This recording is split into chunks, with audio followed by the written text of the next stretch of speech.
Hi everyone and welcome back to CS 124 Honors. Today we'll be talking about projects. The semester-long group project is a central component of the course and we'll be going over how to get started. Alright, so before we begin, a few announcements. Project Kickoff, the official start of projects, will be happening as a hybrid event this upcoming Thursday, February 10th at 6 p.m. If you're attending live, this will be in ECEB room 1013, and if you're attending virtually, we'll have an overview session over Zoom, and then you'll be able to meet with your individual groups via Discord. You'll be added to the appropriate text and voice channels on the Discord so that you can meet with your groups. If you can't attend live, that's totally okay. Just make sure you contact your project manager in advance if you can, and they'll likely be reaching out to you afterwards.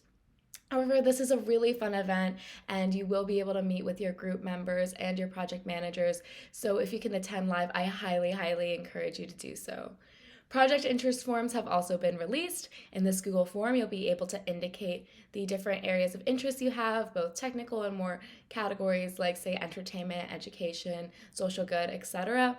Please fill out this form by February 8th in order to be put into your groups. That way we can match you with group members and project managers with similar interests as you. Next, the project idea homework has also been released. This is also a Google form, but keep in mind this is distinct from the project interest form. Here you'll be brainstorming and walking through a couple of project ideas, and I'll be showing you how we might want you to fill out the form later on. This will be due on February 10th before project kickoff, along with the Bash and Git homeworks, which are on the Prairie Learn. If you need any help for any of these homeworks, including the project idea homework, don't hesitate to come attend our office hours that happen Monday, Wednesday, and Saturday.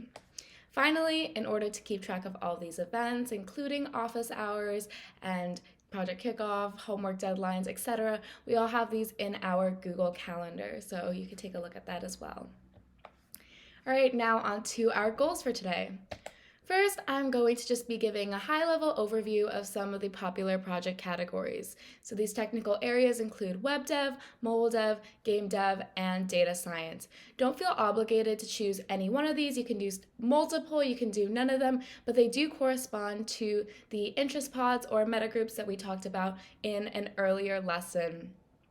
Really, it's just to give you a better understanding of what projects in these areas might entail and things that have really been popular in the past. We're also going to be, speaking of past projects, we're going to also be looking at some project inspo based on projects in one or more of these areas, just so you could see the kinds of things that you can work on. Then we'll be walking through how to come up with a project idea. And then finally, I'm going to be going into the project workflow overall and then weekly, just so you know what to expect on a week-to-week basis. The first category I'm going to be talking about is web development. Web development refers to the building, creating, and maintaining of websites or applications that are accessed through the internet. Some aspects of web development include web design, web publishing, web programming, and database management. We'll be breaking down web development into two main categories, front-end development and back-end development. The front end, or client side, is what's seen by the users and what users actually interact with, whereas the back-end, or server side, is not seen by the user, and this stores and arranges the data. The front end and the back end communicate with one another in order to create dynamic websites.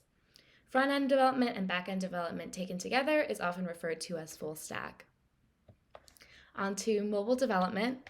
For our intents and purposes, we'll be focusing on non-web mobile applications, just because it fits better in the categories on our interest forms. In mobile development, we could split them into native apps and cross-platform apps. Native mobile applications refer to applications that are written in the programming languages and frameworks provided by the platform owner, and these are run directly on the operating system of the device, such as iOS and Android. Cross-platform apps, on the other hand, are native mobile applications that can be written in a variety of different languages and frameworks, but they are compiled into a native application running directly on the operating system of the device. The same concepts of front-end and back-end that we discussed in web development also apply to mobile development. The next category we'll be talking about is game development. Game development refers to creating games, so this is the process of designing, developing, and releasing them.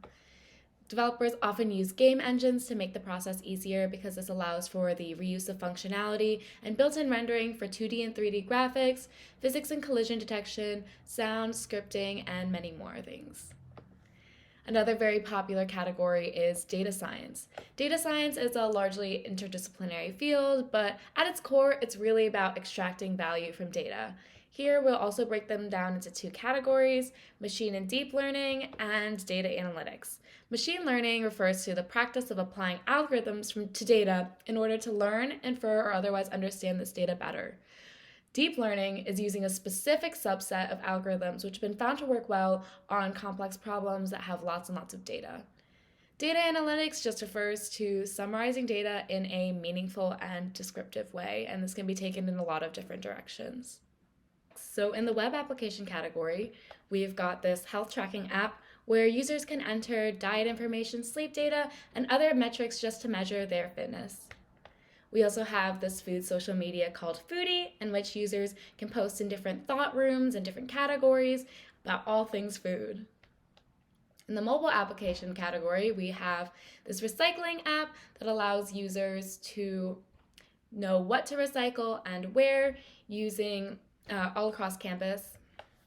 And then this borrowing and lending app, where users can offer to borrow and lend different items that they might need access to but don't want to commit to purchasing. On the game side, we have this 2D level-based game that allows users to go through different levels, collect power-ups, and use different characters, and this platformer coin collector game. In data science, more on the machine learning side, this is a movie recommendation engine based on emotions in audio recordings. So basically what that did is it took a voice recording and classified the emotions that someone might be feeling and recommended movies based on that. And then more on the data analytics side, there is this climate change data visualization. Some of these were already kind of a combo of different topics, but a couple projects that really highlight this are first, a music app for senior citizens suffering from dementia. So more on the data analytics side, it took specific information from a user like birth year and birthplace and specifically recommended music to them in a mobile application form. So this really combines kind of our data science, data analytics with mobile application development. What's really great about this project is it's really targeted for social good and helps senior citizens feel more comfort in the music they're listening to, or it can help elicit different memories. Another example of combining the different categories is this American Sign Language learning game. So this really combines machine learning with games. The students here were able to train data sets and use machine learning algorithms to allow for real-time identification of American Sign Language letters, and then they integrated that with a Dance Dance Revolution game so that people can practice ASL. Next, I'm just going to be walking through the process of coming up with a project idea using an example from the last slide, the American Sign Language learning game, which is actually a group I project managed for last semester.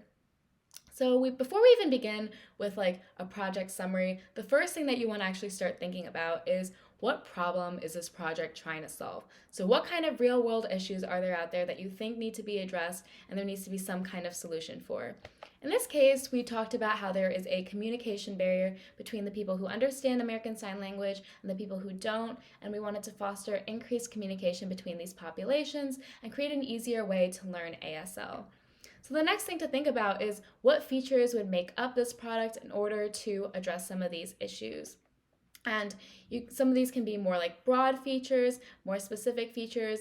As you go along the way, your project manager will definitely help you with this. This is just to start thinking about these things, and you could definitely adjust along the way depending on any roadblocks you may face, or if you find that you're reaching your goals pretty quickly, you could definitely expand upon them. So the group started with kind of more very simple tasks like trying to open the web camera and identifying users' hands because that's what they signed with, and then they eventually extended to identifying the letters users were signing in ASL, and they did this by having users enter different data sets of American Sign Language, and then training a model using machine learning algorithms. And all of this was able to be done through a graphical user interface. Then users were able to play a Dance Dance Revolution type game to practice signing letters in front of a camera in real time. And that game integration was actually an extension of their minimum viable product, which is kind of just the base thing that you need to have in order to be able to call your project and for it to be something useful. The next thing that you could start thinking about, and in this homework, we've outlined that it is optional. You'll get support from your project managers in this area later on, and you'll definitely be working with your groups with this. But it's a good idea to start thinking about and researching the tech stack and how you actually want to go about developing your project. So listed here are just some of the libraries that the group ended up using in order to implement the features that were listed above. Finally, now that you've thought about all these three things, you can actually think of a project summary. So in this case, the application they ended up calling it Sign Revolution, and overall it was a Python program that helped users learn and translate American Sign Language through computer vision technologies integrated with a Dance Dance Revolution type game. Now I'm going to be talking a bit about the project workflow and some of the industry standards that we are going to be following. So the terms Agile, Scrum, and Kanban, if they sound foreign to you, that is totally okay. I'm going to explain them right here. So first, Agile. Agile is the process of taking a larger task and then breaking it down into smaller tasks. Under the larger umbrella of Agile, we have Scrum and Kanban. So Scrum is an agile methodology that breaks these tasks into time-limited sprints, and tasks are typically assigned to individuals. A little bit more on that later. Kanban, on the other hand, is more of a free-form methodology where tasks are shared. We're going to be combining elements of both in 124 Honors. So here is kind of a diagram outlining what Scrum really looks like. So we'll be having 1 week long sprints in which you'll be planning, implementing, reviewing, and then having retrospectives.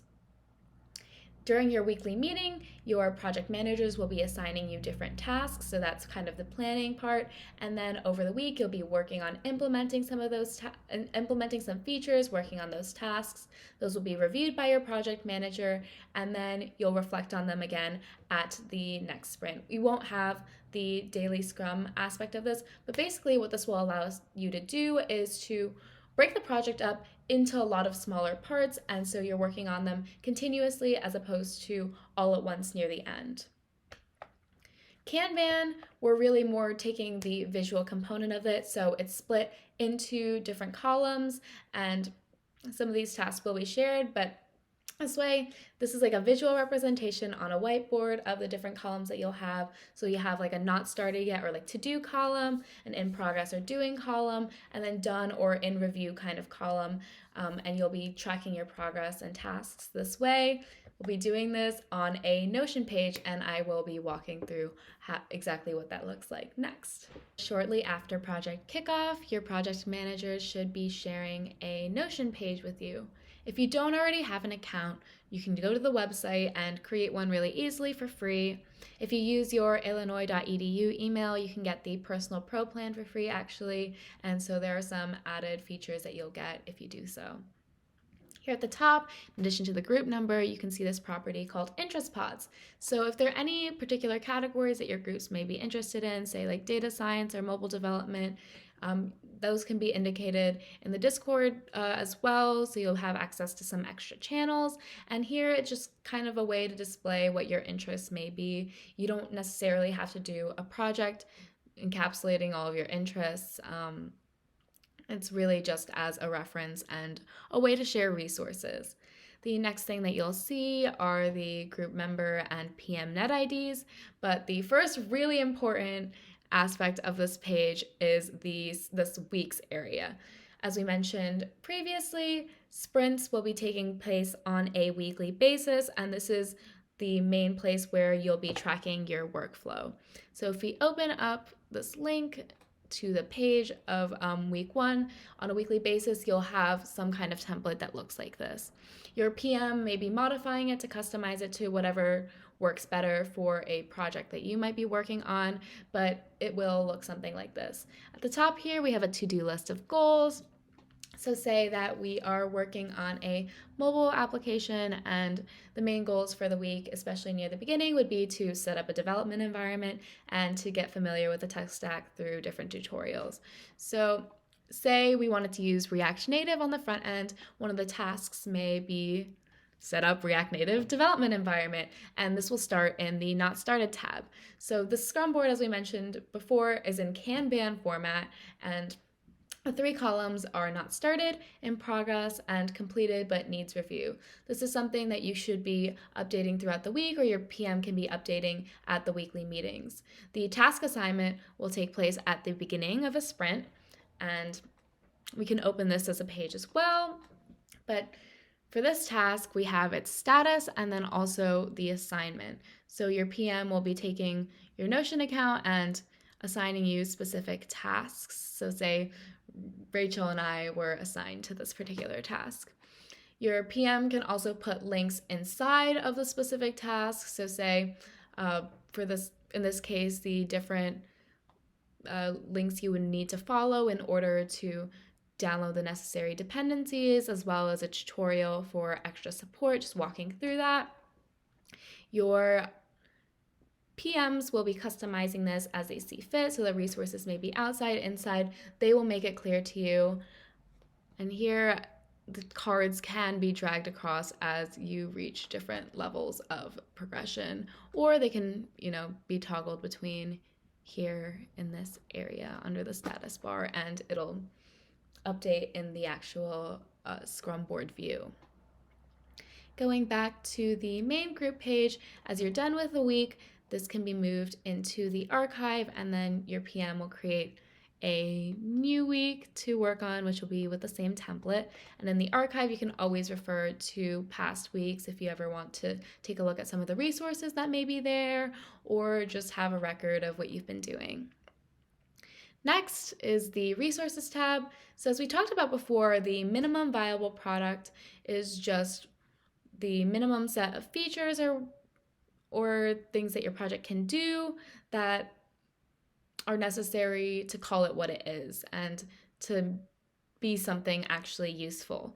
In this minimum viable product document, you will be writing down answers to questions similar to the project interest form, just in more detail. You'll be working on this with your groups and your project manager in the very beginning weeks of the project right after kickoff. So from February 10th to February 20th is when you should be finalizing your project ideas and coming up with this MVP document. We also have the GitHub, you'll also have the GitHub repository linked here, and any more resources that your PM may see fit. The last thing that I kind of want to walk through is just this contact information area where there's a team directory as well as additional contact for your project manager if they choose to put it there. All communication should really be going into the Discord channel, or maybe Discord private messaging if you need to talk to your PM directly or talk to me or Rachel. But if there's an emergency or something and your PM feels comfortable sharing that additional contact method, that will be here. If we go to the team directory, you can add different cards in a gallery with some of your own information. So, your preferred first names, whatever you want everyone else to call you. You can also put in your pronouns if you feel comfortable.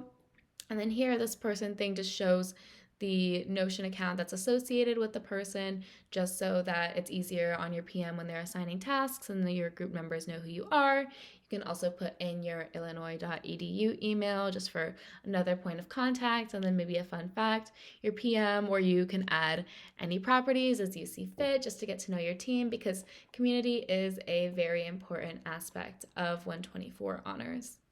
Just to recap, today we went over technical categories like web development, mobile development, game development, and data science, in addition to project inspiration from past projects that fit into each of these categories or in multiple of these categories. Hopefully now you have a better idea of what your project can look like and the degree of creative freedom you have to choose really what you want to do and what you're interested in, and then also just have a better idea of what each of these categories may entail for you.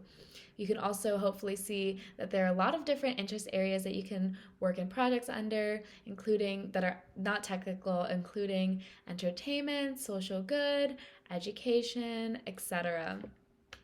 We also went over the process of coming up with a project idea and what we'll actually be expecting from your homework and what you can expect to see in the following weeks. And in the weekly workflow, hopefully you, in conjunction with your meeting with your project manager during project kickoff, you'll have a better idea of what your project work will look like on a week-to-week basis. I know that starting out, coming up with a project idea can be a little bit difficult, but hopefully with this information together, you'll be able to get started and hit the ground running once we hit project kickoff.